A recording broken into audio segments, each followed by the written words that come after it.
You're now listening to Sound Talent Media. Check out more shows at soundtalentmedia.com.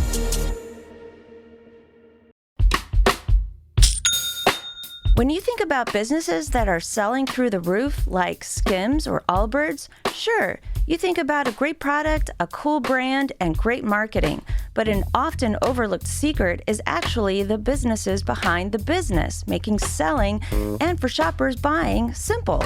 For millions of businesses, that business is Shopify. It's home of ShopPay, the #1 checkout in the world.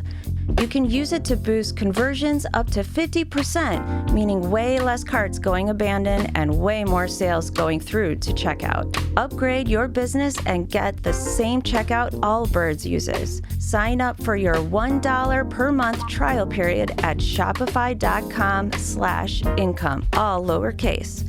Go to shopify.com/income to upgrade your selling today. Shopify.com/income.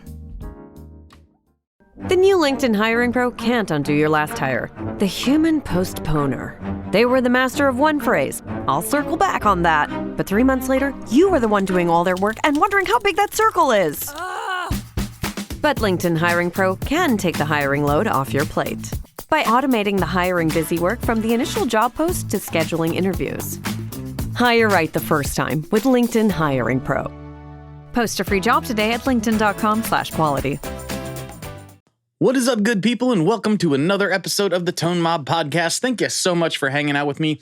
This week, I have a returning guest. Yes, the legendary Yvette Young is back on the podcast, and we are diving into movie work. We're diving into studio construction. We're diving into what it takes to create a plugin. We're talking about all kinds of different stuff, and she is fantastic as always.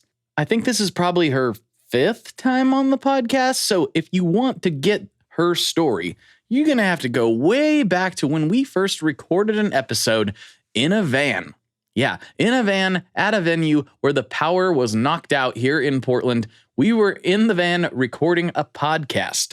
That is where I got into her backstory a little bit more, her approach to tone, and then fast forward a few years, and she's on again for perhaps the longest recording session in Tone Mob history. And she's back for more jibber jabber with yours truly. All right, folks, let's get into it. Let's go.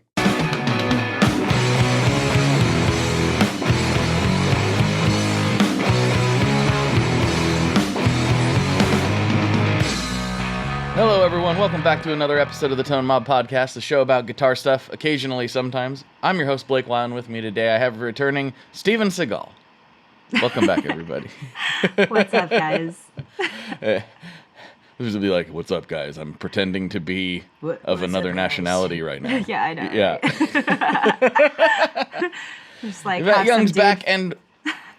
Oh, no, sorry. I was just going to make a dumb joke. Go ahead. Hey, that's what this podcast is all about. But no, she's back.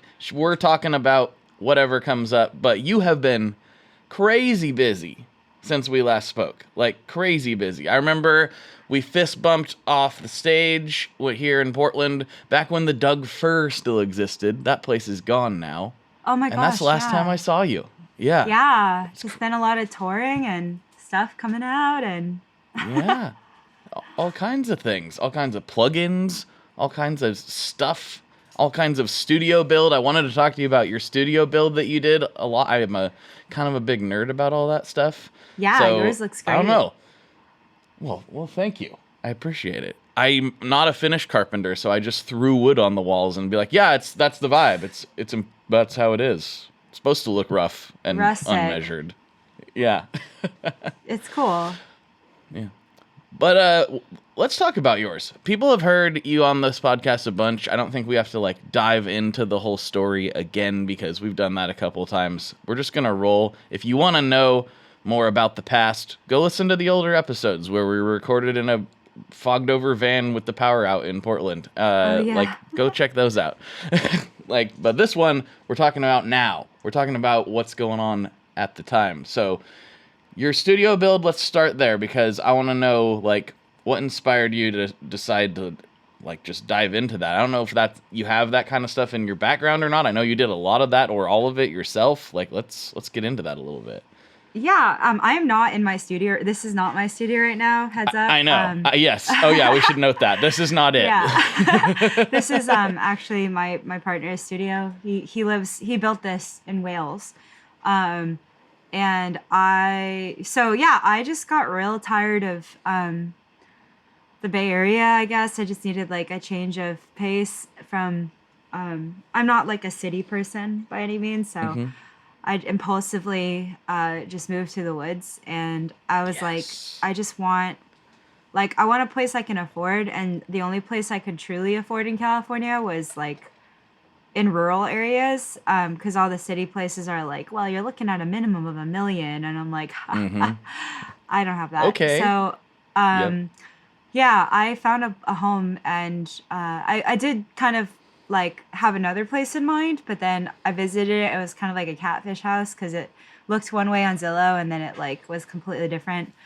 But then the realtor showed me this other place, and my good friend Eli went with me. He kept me on a leash, not literally, that would be weird, but like he like kept me on a figurative leash, and he was just no like, judgment. Hey, don't just buy like the first thing that you fall in love with. You know, really give it some thought.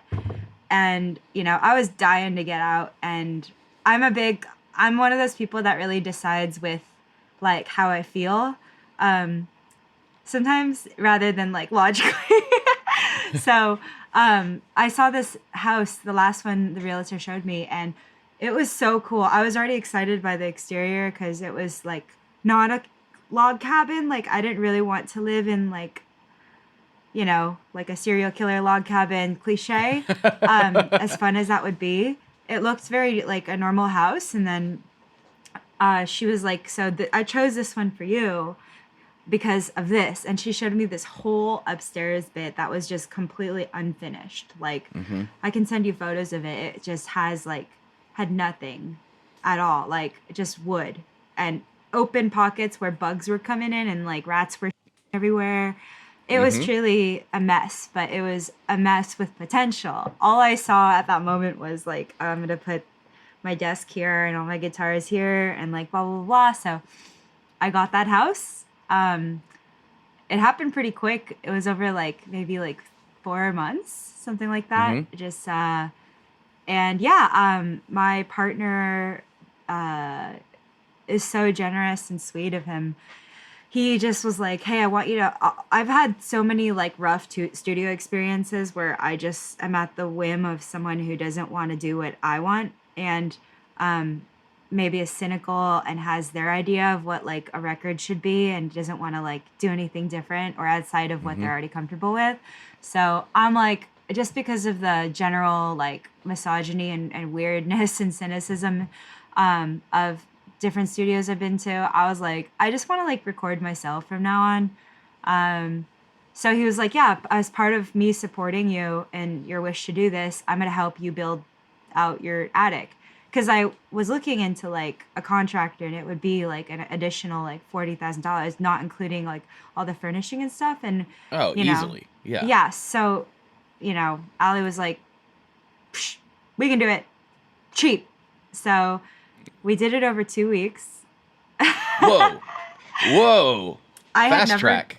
I had never done any construction before. He has carpentry experience, especially building this place. So I learned how to insulate. I hate it. I hate insulating. It's awful. Yeah. I did it without gloves like an idiot and no mask because it was hot. No AC yet in the house. So of course. We just did it. I was like, this thing, and I like ripped it out and then I paid for it the next day, like next week.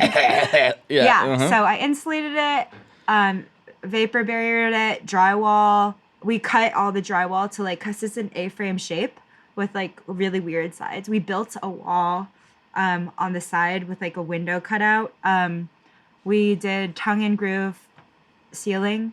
And then for the floor, I really wanted to do cheap, and I love like the rustic unfinished look. So, it was like kind of like just basic chipboard. So I just sanded it and I did like 5 layers of shellac and Uh-huh. it looks great. Sweet. looks and sounds great, and I just filled it with furniture. So yeah, that's kind of how that all happened. We did it the furnishing didn't happen 2 weeks, but we built it in 2 weeks, and it was crazy. Yeah, that is crazy. This place took me like probably about a year, but it was a yard. It was just an empty patch in my yard, and it was originally Wow. gonna be like I was into homebrewing at the time. And that was like right at the tail end of me being into it. I was like, oh, I'm going to put my homebrewing stuff over here, and I'm going to do music stuff in the rest of it. This will be plenty of space. And then literally, as soon as it was done and I put like 2 amps in here, I was like, I'm not homebrewing in here. There's no room. The music, like, and then that dream kind of like faded away. I just kind of lost interest in it. I'm not even mad about it. I just like, I don't really want to do that anymore. Yeah. Do you by any chance have ADHD? I am not diagnosed, so I hate to say, like, yes, but all signs point to yes. Yeah, because that just sounded like super ADHD is getting super into something and then just being like, I'm, like, not interested anymore. Yeah, I tend to not do that, though. I actually tend to more, like, if I get really into something, I get way too into it, and then I make it into a job, like this. So I try to limit the things that I get really into. I have a tendency to get really into everything, and so I have to be careful there.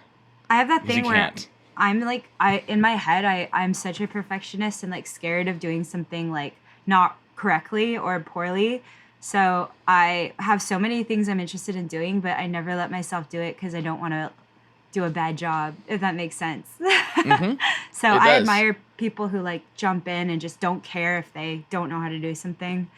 Like building this attic thing, I would never have wanted to do it by myself. Like having someone there holding my hand, like that was the only way I would have done this. But now that you've done it, are you confident you could like do it again and like do it better? If I woke up like in a saw chamber and Jigsaw was like, "Good morning, Yvette, like you have to build a house to like free yourself from this giant blade or whatever," like, yeah, I think I could. But my time is so valuable and it was so draining and exhausting. Like, let me tell you, we didn't have stairs to bring the drywall up. And so drywall is like really I'm a small person.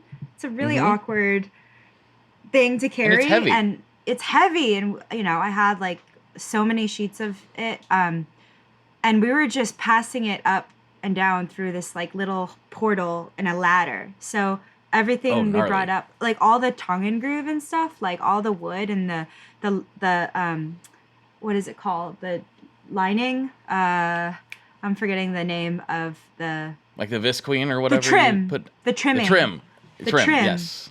Mm-hmm. Like it's a long, awkward, floppy piece of board, and we're like trying to figure out a way to like pass this semi-rigid thing through like this portal without breaking it. Yeah. It was a challenge. So I think like I could build something small.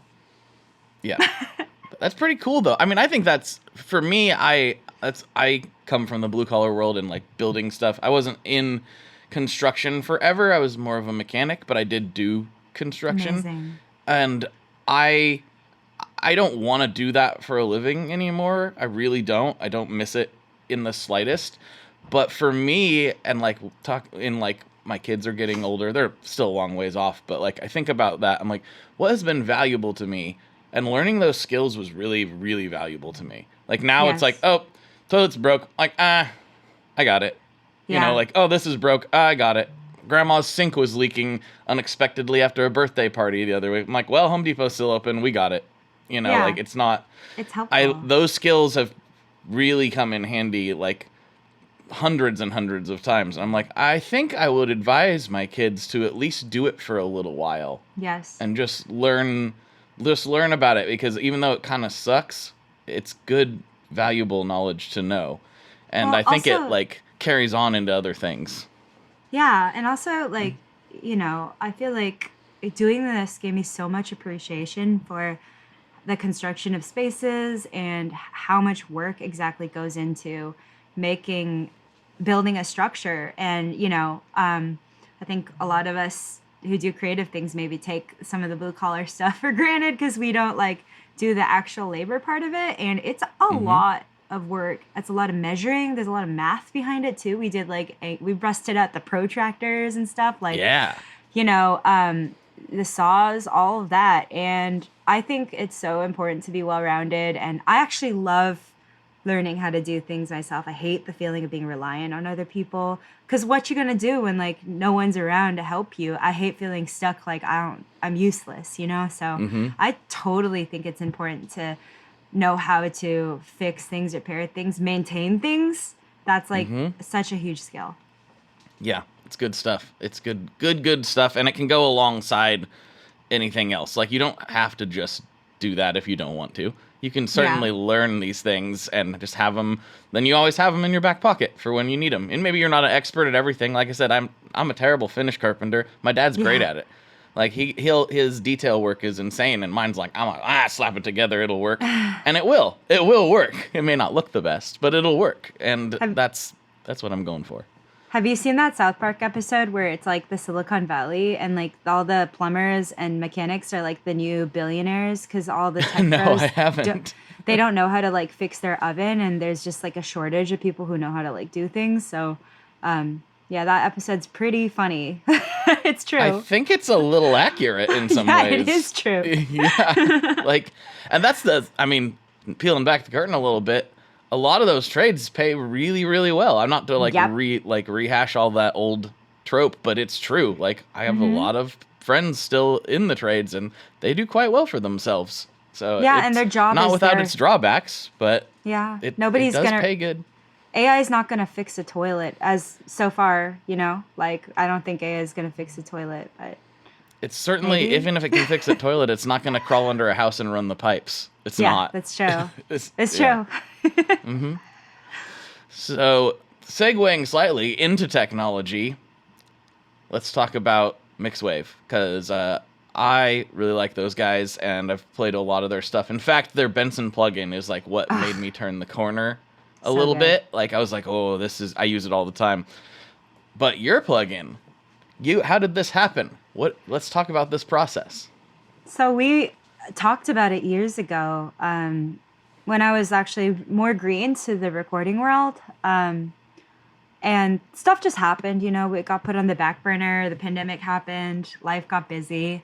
I think their studio also went through some stuff. And we reconnected about the plugin just last year sometime. And we were like, hey, let's like finish what we started. And I was like, hell yeah. And this is the perfect time to continue.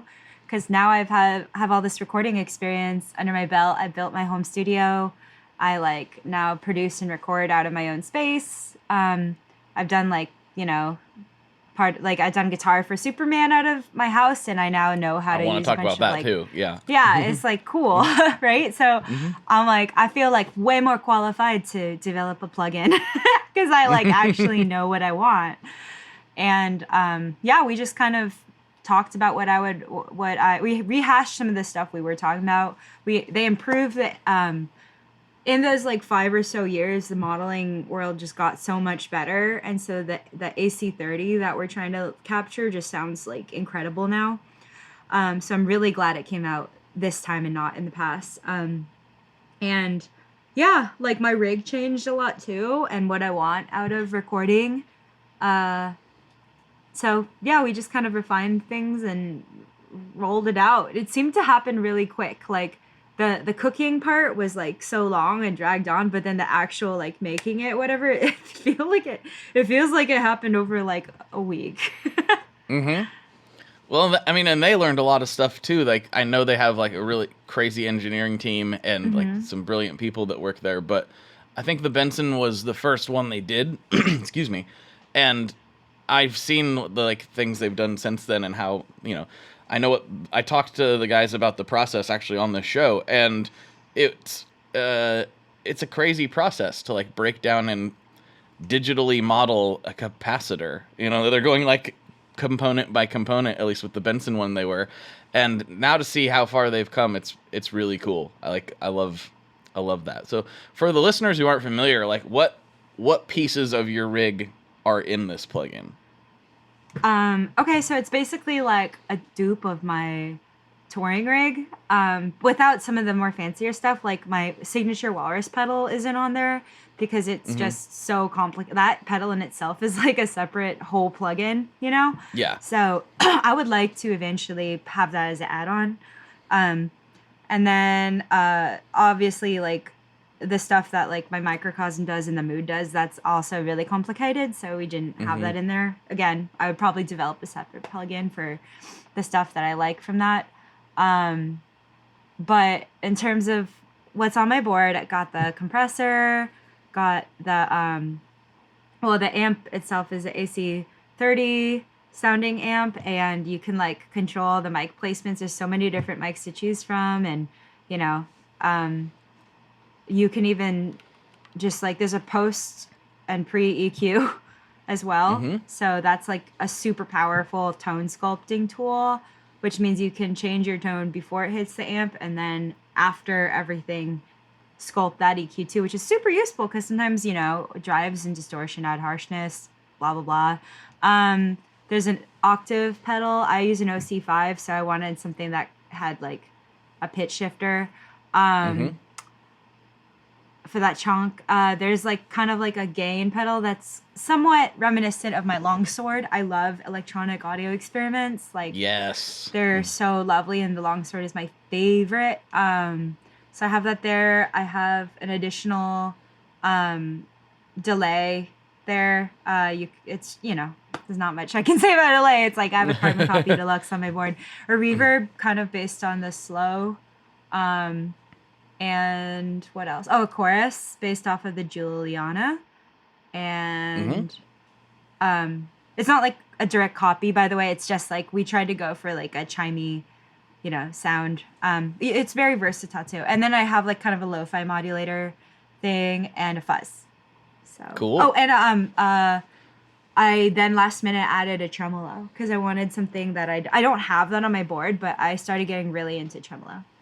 Tremolo is an underrated effect, I think. It yes. adds so much vibe. Well, not vibe. That'd be a univibe. But vibe in the way the kids use it these days. You know, like the feel of a good tremolo. And get like spaghetti western things going on. It just like you can play the same chord or the same thing with a trem, and it just totally it just changes the whole feeling of the part. I think it's very underrated.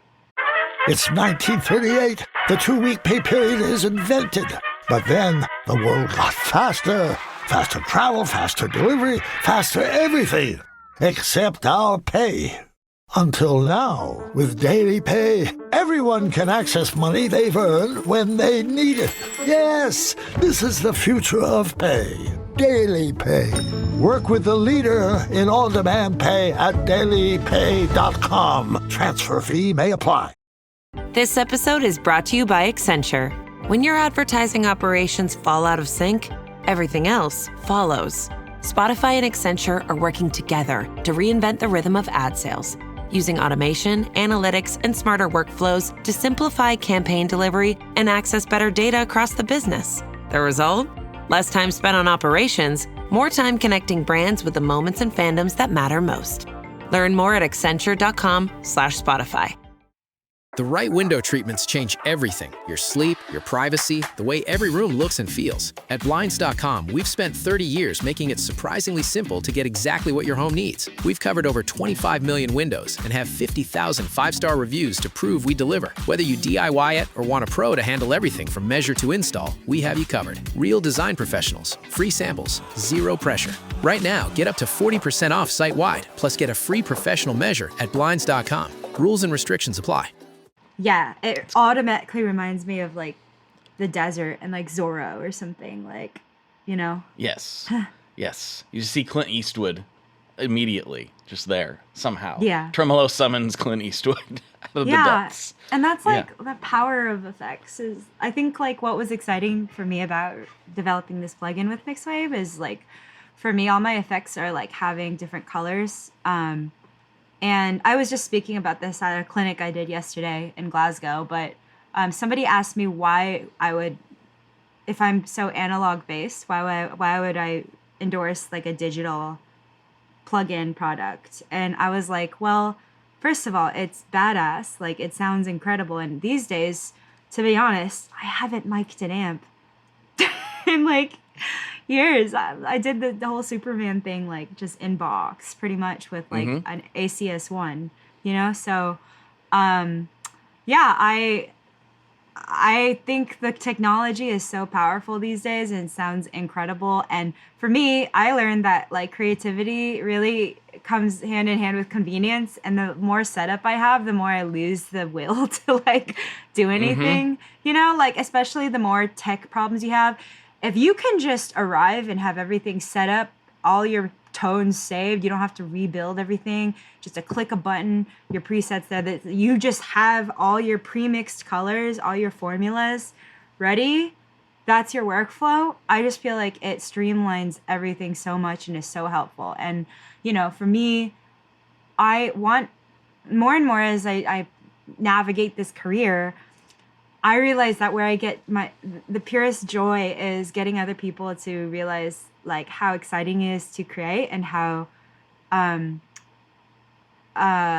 what's the word? It gives you so much agency to like make things for yourself. It feels like magic. You feel like you all of a sudden have a voice, and to build worlds and stories with sound, like that's so exciting. That's all I ever really wanted to do. So if I can pass on the tools to people at like not a high price point, like my board, if you want to buy my board, it's like thousands of dollars, not to flex. I was really lucky in that I got a lot of it for like demoing things, but like, you know, some 16-year-old kid is not going to be able to afford thousands of dollars of gear to try to sound like me. But the plugin, which is right now like I think $99, that's like way more accessible and it's so accurate. Like I recorded with it and people didn't even know I didn't record with my rig.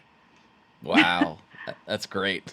I mean, I've done a ton of stuff with the mixed wave plugins, and I don't really even. I used to be, and I still am. I love playing a screaming tube amp. Who doesn't, right? Like it's awesome. It's so cool, and I'll never not do that. I do it. I did it last night. I cranked my silk tone to all the way up and just blasted everything for like hours. It was great, but that's not really. If we want more people to create, we want kids to, especially to like be inspired to be able to do things. I know for me, one of the barriers was I didn't know how to make the sounds I wanted to make. I wanted to do down-tuned, chuggy guitars, even though I didn't even know what that meant as a 14-year-old. I just heard these new metal bands and stuff, and I was like, I want to do that. And I would ask people, and they had nobody in my circle had any idea how to do it or what was required or even what I was hearing. I thought I was hearing distorted bass. I didn't know. And I wanted to do that so bad and was so stubborn about it that I feel like that desire kind of translated into like what I'm doing now in the long arc of things. But most people would just be like, I guess I can't do it. I don't know how to do it. You know, and granted we have YouTube and all this information's way more available, but if I had like learned that the only way to do it was to have a 5150, I probably would have been discouraged because I couldn't afford a 5150 at the time. Yeah. You know, I didn't have any money. So fortunately I found Crate and I was able to get kind of close. But I think that's a lot of it is like empowering people to be able to do the things they want to do and not have it be such a financial barrier. I think is going to create more musicians. And that's what we want at the end of the day is more musicians. Everybody should want more musicians. What could be better than that? Yeah, definitely. And it's like, for me, it's not even like I am saying, use only this now. Like, I really, truly use both. Like, for me, the amps and the pedals, like, I have so much love for all my amps. I play out of them. I need to feel that air. Live, I'm still using an amp. I still lug around my AC30. I use a silk tone as well. JC40, all of that. Like, I need that. And I still have all my boards, like, huge, you know? I still use all of that. But when I'm recording and working in a studio, I also have a studio board, but I'm also like, okay, now's the time for a plugin. Or, ooh, I have a recipe for the tone that I want right now. So I'm just going to, like, use that because I know it works. So it's all about creating your workflow, what works for you. And, you know, I think it's very unhealthy to have that, like, analog versus digital. You have to pick a side. Like, why not both? Why not all of it? Yeah. Yeah. I mean, half the time I'm running some sort of hybrid setup where I'm like using a tube amp into the Boss tube amp expander and running it direct into the digital. Like, I do that all the time because it's kind of like having your cake and eating it too. Like, I like doing both. It's fun. Yeah. Okay, making a segue off of the gear talk for a moment, I want to talk about Superman and working on movies and stuff. I am fascinated by that world. When I made my solo record years ago, the number one response was like, this sounds like it should be a movie soundtrack. And I'm like, oh, maybe I secretly want to just do that. That sounds like a blast. But how did this happen for you? I feel very lucky that someone trusted me with something like that. I did some work with this composer, David Fleming, and he reached out and was like, hey, like the way this happened was nuts. He was just like, can you talk on the phone? I was like, sure. And he's like, I'm going to make you sign an NDA or whatever. And I was like, okay. And I was like, sure. And then he's like, okay, so the project is Superman and Genesis. And he was like, are you just free this month? And I was like, in my head, I was like, I'm not, but I will literally do whatever I can to like try to make this work, because what a crazy opportunity, right? I've always wanted to do stuff for film. Like, I feel like the way that my brain works and the way that like I hear like colors and sounds and stuff like just lends itself to this sort of job. So I'm like, what kismet, you know, like is perfect that he reached out. So yeah, I just was on retainer for like that month, and every day I would do cues, submit a cue by the end of the day, and if I got feedback, it means I need to fix something. If there's no feedback, it means it's all good. And the funny thing is, I didn't really know what made it until when the movie came out. So when I went to see it in theaters, yeah, they don't tell you like, yeah, this is it. Like, they're like, cool, bet, like moving on, you know. And a cue is like MIDI guitar that they made, and they're like, play this, and then they're like, you can also add stuff if you want. So I would do like a little bit of both. Like, I'd play the MIDI guitar, and I'm like, oh, but you sent this as a reference, so I'm just gonna like tonally build like all this ambient stuff for you to like draw from, or play this riff like 6 different ways using different effects, using different sounds. So there's like a light one, there's like a fuzz one, there's like a heavy one, so you have so many dynamics to draw from. And then when I saw it in theaters, I didn't pay attention at all to what was going on. I was like, what made it? Oh, I hope they kept the plummet. And like, yeah, it's just so funny what ends up making it in, and what ends up also getting covered by an explosion. Right. Yeah. It's so cool because it's different. It's interesting to hear how different it can be. I did an episode with JD Simo a while back, who's just fantastic guitarist, and he did a lot of the guitar work for the Elvis movie and the Springsteen biopic that came out here last couple of years. And his experience on those was like a lot different. He was like on set. Wow. He got elevated from guitar guy to especially on the Springsteen one to like partially like, he didn't get like, it wasn't his full job, but like part of his job was sitting in Video Village and being like, no one would mic an amp like that.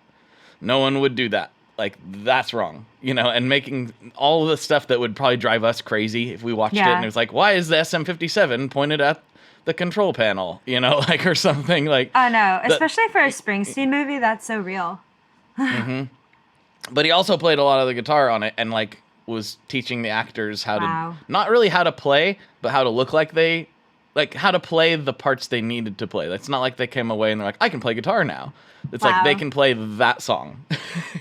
So, but yours is interesting. So they actually would build a cue. They would build like, this is the vibe. Here's the MIDI guitar. And then that was your day for a month, was just like new cue every day. And sometimes you're building out.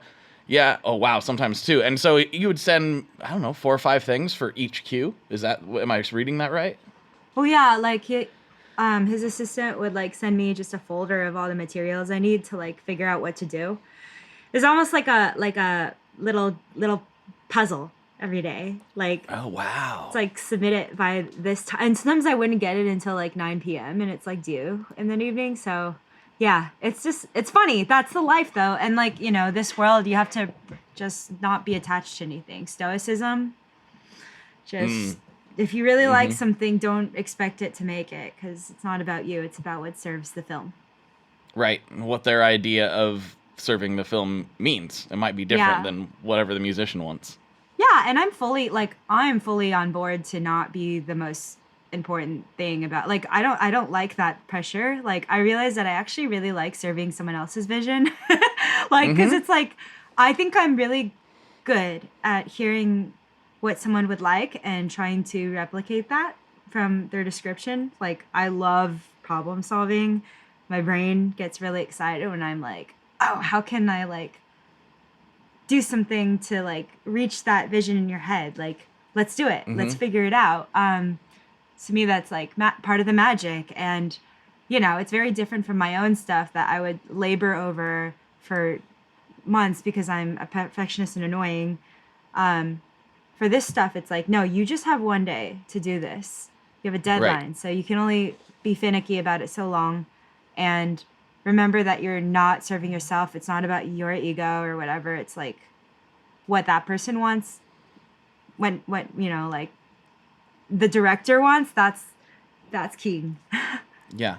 Was there ever stuff that they would send that you're like, oh, I don't think I have the right thing for this? Was it all pretty focused on, I guess my question would be, were they thinking about what you usually do when they were asking you to do things, or were they just dropping stuff and you're like, oh, I don't have a baritone here, I need to go, or a bass six, or like something else? Like, did you ever run into something where like what they were shooting for wasn't in the toolkit on hand? Yeah, I ran into situations where well, for me, I was just unsure. Like, and sometimes they do kind of leave it up to your interpretation because they don't have time to really like decide everything. So sometimes it is about, like, I was hired because of my, like, I'm not the world's best shredder, obviously, clearly. I like don't consider myself like virtuosic really, but like, I think where I excel again is like just getting the sound that someone wants in the emotion. And I think I'm pretty sure he told me I got hired because of my emotional playing and like how it makes people like feel things. And I was just like, the whole time I just had to tell myself, like, when I was unsure, like, okay, just like over deliver, but be yourself. Like, don't try to be someone else because you're hired, because you're you. And go with your intuition. And if you think something works for it, just record that and submit it, and you'll be told if it's wrong. And there was a time where I was wrong. Like, it was like, I put too much distortion. He's like, no, clean. And I was like, okay, you got it. So that's another point for the digital. It's like, that's very easy. I can do that. I can just clean it up right now. Here you go. Makes that process a lot easier. Yep. Yeah. That's really cool. So now the movie has, you've gotten to sit down. Did you find any surprises where you're like, oh, I didn't think they were going to use that there? Or I guess maybe the better question would be like, if somebody's listening to this and they're like, I want to go find her parts, because I kind of do. Where would we go look? Oh, that's so much better than how I sneeze. I'd have to like walk way over there. I do the classic dad sneeze. Okay, I'm back. Yeah. Blast radios, like. Yeah, exactly. Where would we look? Like, where would you point people to? What moments in the film? Spoiler alerts for anybody who hasn't seen it yet, but I'm okay David with Fleming spoilers. Was the composer, so just go and listen to the soundtrack. I think that's like the best place you can actually hear all the guitars and stuff. And Andrew Sinowick was the other guitarist who was on the film. Like, there was two. He did a lot of the theme as well. And we kind of just both tag teamed it. And it was cool to. I mean, sometimes honestly, I can't tell who's who because it's like so buried with some other stuff, and like there's like action and stuff over it, but some pads made it in there. Like, I used my signature pedal, the Chi from Walrus. Like, that one's such a great pad builder. Like, just you play some notes, click a button, and it's like, ooh, it just generates a nice little cloud to sit on. So those definitely made it in. Sweet. That's so cool. I love it. Thanks. I love it. Great stuff. So, I guess we've covered what you've been doing. Or what you've done, rather. What are you up to? What do you think is next on the horizon? Are you working on anything that we can talk about? You got a tour coming up? What's going on in your world? Yeah, I just finished a tour. I'm trying to I'm releasing a signature guitar in October with Ibanez. It's the P90 Talman everyone's been waiting for, the pink sparkle one. I'm stoked. I wrote a song for that one. And I'm going to film that whenever I can. And then I have maybe a tour in fall and then some Asia clinics. And then that's like the end of my year, which is crazy. That's a lot. Yeah, it's been really busy and good. I think for me, a big lesson has been just surrounding myself with the right people. This industry can be kind of like freaky, like just like the kinds of characters you run into. And I'm like such a warm golden retriever person sometimes that I just feel like I'm too trusting. So yeah, I'm just trying to really hone in on my team, and my bandmates are wonderful. I love Jessica and Claire. I had my favorite tour ever actually recently. It was so fun just to have like everyone in good spirits, you know, and have like healthy dynamics. And yeah, you know, I'm just trying to like figure out how to make time to make music, because the tricky thing is like I want to carve out, ideally I'd take like 2 years off and make like the best album of my life, but financially I don't think I could like handle that, because I have like a mortgage to pay by myself and like all this other stuff, and like I just would love to have the financial freedom to create, but I can't. So I have to take on all these like little jobs, which takes me away from creating. So I need to find that balance between like how many things I do for other people and how many things I do for myself. Because right now it's heavily skewed towards other people. Yeah. I mean, that makes sense, because it's a weird like chicken or the egg situation, right? Because people are coming to you because of the things you've done for yourself. Yeah. That's why they want you to do things for them. But if you skew that way too heavily, then, you know, it's like, oh, she hasn't done anything in a really long time, which isn't true, because you've been doing all these other projects, but it kind of looks like, oh, that she hasn't released an album in a while. I wonder what she's been doing. You know, if they're not the casual, you know, passerby, you know. And so it's a difficult thing. I'm running into that in a different way myself right now, like with content. I still make a lot of content. I'm doing 3 podcasts a week, but I'm not very good at telling people about it. I do the podcasts and I like, all right, cool, it's done. It's on the platform. On to the next episode. Cool. And then it's like a week will go by. I'm like, oh, you didn't tell anyone that episode came out. Like, whoops. And it's hard. It's kind of like the musician equivalent of like, it sounds weird because I make content for a living, but it's like the different kind of content, like the short form stuff. I haven't been as consistent with that in quite a while, and now I'm taking on a new role with Stringjoy too, and I'm like, how am I going to do because this all feeds each other. Like, it all needs to happen in some way, shape, or form. But I'm definitely... I've long wondered what my time limit was. Like, how much can I cram in? Because there was a time when I was getting started where I was basically doing like 3.5 jobs all at the same time, literally, like while at a fuel terminal. And that was probably the most stressful time of my life. I was like, I really don't want to be here anymore, but in order to make this work, I have to go really hard in the paint on the content and social media and the string company and everything else to make it happen. And that worked out. But now I'm kind of switching back to like, I think I might be getting slightly overloaded again. Yep. Oh, sorry. Did I freeze for a second? Oh yeah, you're good. Yeah. Okay, cool. I think I was just saying, I think I might be switching slightly back to like, I think I've hit my limit with how much time I can dedicate to work stuff, no matter if I love that work or not, and still be like a dad and still be around. Oh, a dad is a job I think I found too. it. Reese Witherspoon here, checking into my favorite hotel in Paris. Bonjour. Bonjour.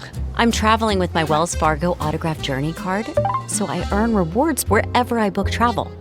5 times points with hotels, 4 times with airlines, 3 times on restaurants and other travel, and 1 point on other purchases.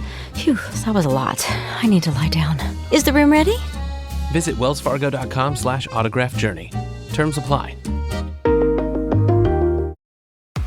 This episode is brought to you by Starbucks. That is fire. Whoa, that's good. This might be the drink of the summer. Okay, I like this one too. I'm rocking with it. Okay. Try it for yourself. Starbucks Refreshers Concentrates are coming home. Find them in the coffee aisle and make it yours.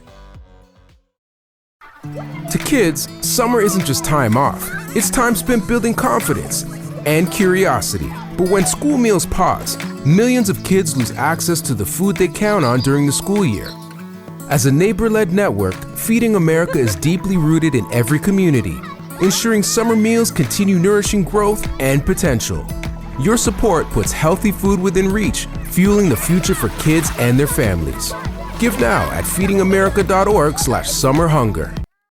So Yeah, I love it, but it's also like, I wonder what my limit was, and I think I'm getting close. I don't think I'm fully there, but I think I'm getting pretty close to my limit. yeah, I hear that and I'm just like in awe at how much you balance. But it's so funny because it's like people say that about like all the stuff I do, but I feel like I'm never doing enough. But I'm also simultaneously like, I'm gonna put my hand up and say I do feel overwhelmed all the time, like just because I have so many things I have to take care of. I run my business by myself, and it's like I'm like tired. So I think like I need a break, and I need to just be able to make stuff. Because I was explaining to someone, like, I'm touring on music that I made like years ago. I don't even feel like I'm an artist anymore. I'm just an entertainer, and like, I like do stuff for other people, but I need to feel like an artist again and like make stuff for me. As selfish as that is. But then, then I feel like I deserve anything I have right now. Because right now I'm like, yo, I don't want to live off glory from like years ago. I want to feel like I deserve it right now. Yeah, it's tough to, I think that maybe is just like indicative of our culture in some ways, like that we always feel like we could be doing more, even though maybe we can't. But I will say it's in a typical fashion. I won't say I like, what's the best way to say this? I got this new position kind of unexpectedly. And then literally like the 2 days after it happened, or day after it happened, I had already scheduled this, but I like went into the woods with my son, and we just didn't have cell reception for 4 days. And I was like, wow, I know that there's going to be this enormous pile of stuff to address when I get back, because it would be like the equivalent of taking a brand new job and then just being like, peace. Which is kind of what I did. And so it was a little stressful knowing that like stuff was just building, and I couldn't really see what that stuff was. But at the same time, I think it was probably a good thing, because I got a breather. And even just that like 4 or 5 days just hanging out at camp and riding around in dune buggies and all that stuff we were doing, it was like, I think I needed that before being thrown right back into it. So maybe the real message here is take that time. Like, even if you feel like maybe you shouldn't, maybe you feel like maybe you can't, or maybe you're going to let somebody down, just do it anyway. Just take 4 or 5 days, and just whatever form that is for you, just do your thing. I recommend it without the internet if possible. That was key for me. Didn't have any reception. Another thing is like, like I still legitimately enjoy everything I do, even though it's for other people. Like, I try to find something about it that's like really exciting. But, life is pretty short. You never know what can happen, an injury or whatever. So it's like, if you have something you want to do for yourself, do it while you're young and you have the time, So that's what I'm really, really hoping, just I've been saying it for years now, but I really, really want to just like finish an album of solo stuff. That's like my goal. Yeah, well, now you have the spot to do it, and you have the support to do it. and you totally can. That would be awesome. I just thought of this. When you say like you're recording and producing, are you only doing stuff that you work on, or are you having other people come to your studio too? So far, I've had people. I do sessions with people, so I've had like friends come over and like some artists just randomly drop in, and we just like for me, it's really important that I view music as like play. So sometimes I'm like, let's just like goof around and see what happens, and like play with some gear, and if I'll record it and maybe I'll make something with it, or I'll just put it in a folder of. And right now I have like 4 or 5 ideas with different people that I really would like to pursue. I just haven't had the time. Been on tour. Yeah, I get it.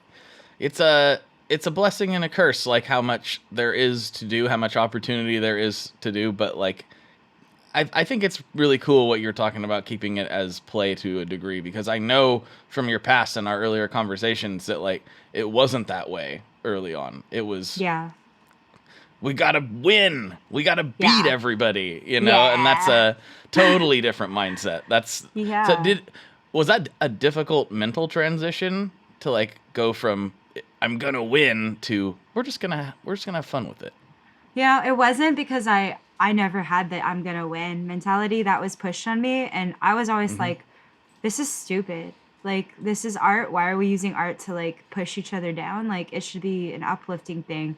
Certainly when I'm playing this piece by Tchaikovsky, I feel uplifted. Why are we grading it? And like, why does it feel so icky, you know? So I think I always was destined to like not do that. And I'm so allergic to anything that feels like music is a sport or a competition. Like any whiff of that and I'm gone. Like I don't want to participate in that. So yeah, I think it's to me it feels like very easy to just ignore all that.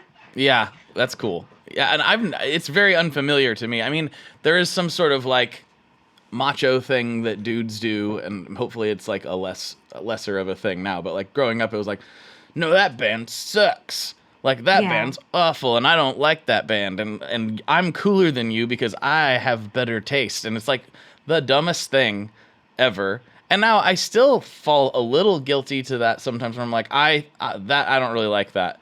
That's what I'm really saying. I'm not saying that like that's bad. I'm saying I don't really like it. And that's different than something being bad.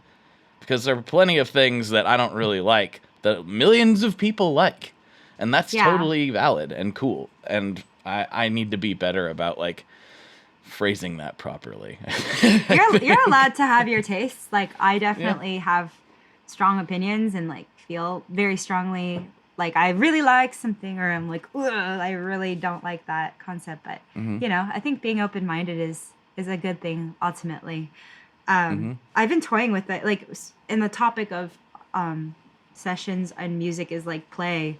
I've been really wanting to I haven't had the time, but I really wanted to like schedule like musician play dates, like have like different people who I think would be together. I love like also introducing people as well, and like seeing people's chemistry in a room. Like I feel like I always joke that my love language is introducing people who would work well together and watching them hang out without me. Like I love that. So I get that. Yeah, it's great. It feels like you successfully match made. So it's like, I've been really wanting to just have like like 2 people over and like we all work on a song and we all like we have 24 hours. What can we do?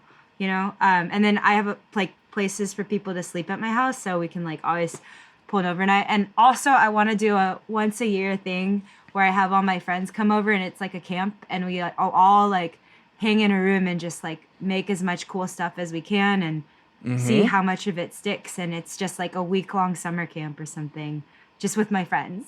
That sounds every great. Year. I really want to do that. That sounds great. And if you're out in a little more rural area, you can like pitch some tents maybe. I don't know. I haven't seen the property, but it seems like you might be able to pull that off. Yeah. Well, I have like a sleeping space in the attic. It's quite big. And then I have like an additional like art shed where I do painting and stuff. And then I have like a guest room. So it's like you get a lot of bang for your buck out there in the in the woods. That's my long-term goal, is to get out in the woods specifically. I want exactly, like, I want my little house and a big shop studio. Like, a little house is fine. I don't need a big house. I don't even want one. Like, just a little house and a big shopping studio where I can work on music and cars, and that would make me so happy. I'm close. I'm in town right now, but I'm pretty close. I have, like, this space, which I love, and I'm so thankful that I have it, but I can't really work on cars the way I want to in my shop or in my garage, because it's also a laundry room. So you can't be, like, slinging oil all over the place. That's a bit of an issue. A little conflict of interest there. It is. But I have access to some places, like I could go out to my dad's or something. So I'm not totally out of that, but it's not quite the same as having your own shop you can just walk out to and be like, I'm going to work on this for a little bit. It becomes a more of a dedicated time thing where you got to plan it out instead of just being able to spur of the moment go tweak on a carburetor for a little bit. Yeah. That's normal, right? Everyone wants to do that. Just go tweak on a carburetor for a while. Yeah. Goals. I mean, I wish I knew how to do that. When it comes to car stuff, I'm like, I don't know anything, which is useful on tour. Call me anytime if you have a car thing. I'm not the world's greatest mechanic, and I've been out of it for a long time, but I will. I'm just going to put on, like, a little pat myself on the back a little bit. I fully diagnosed a friend's car over the phone the other day, and it was exactly what I thought it was. So isn't that satisfying when you, like, hear about a problem? You're like, oh, I think it's this. And then, bam. And he took it in. He's like, it was exactly what you said it was. And it cost almost exactly what you said it was going to cost. I'm like, yes, I did it. I did something correct. It's validating. It's like my years of experience culminated to this moment. This very moment. My destiny. It made me look so smart to one of the smartest people I know who, it made me feel really good. Yeah, finally. It all paid off eventually. Well, we are knocking on the door of the end of the main episode, and I could talk to you all day, and we will talk a little more on Patreon, but, and I've asked you classic questions. I mean, I think this is your 5th time you've been on the show, something like that? Yeah. I think so. Yeah, something in that ballpark. So thank you for coming back. I really appreciate it every time. I really enjoy our conversations. Do you have anything you'd like to leave the people with before we ride off into the sunset of Patreon?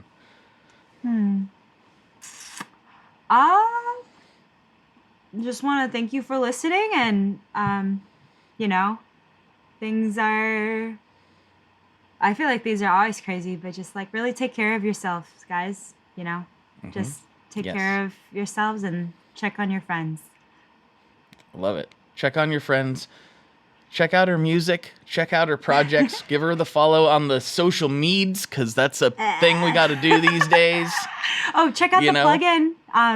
The plugin is you get 2 weeks for free, so you don't even have to, like, commit to it. You just, like, give it a go, and if you like it, you can commit. But yeah, we're doing a competition right now where there's still 19 days left to enter, and from today, when we're recording the podcast, and the winner gets the full Mixwave suite. And then I'm also offering, like, a guitar feature on any song that they put out, or, like, songwriting, like, I almost said Skype session. I'm dating myself.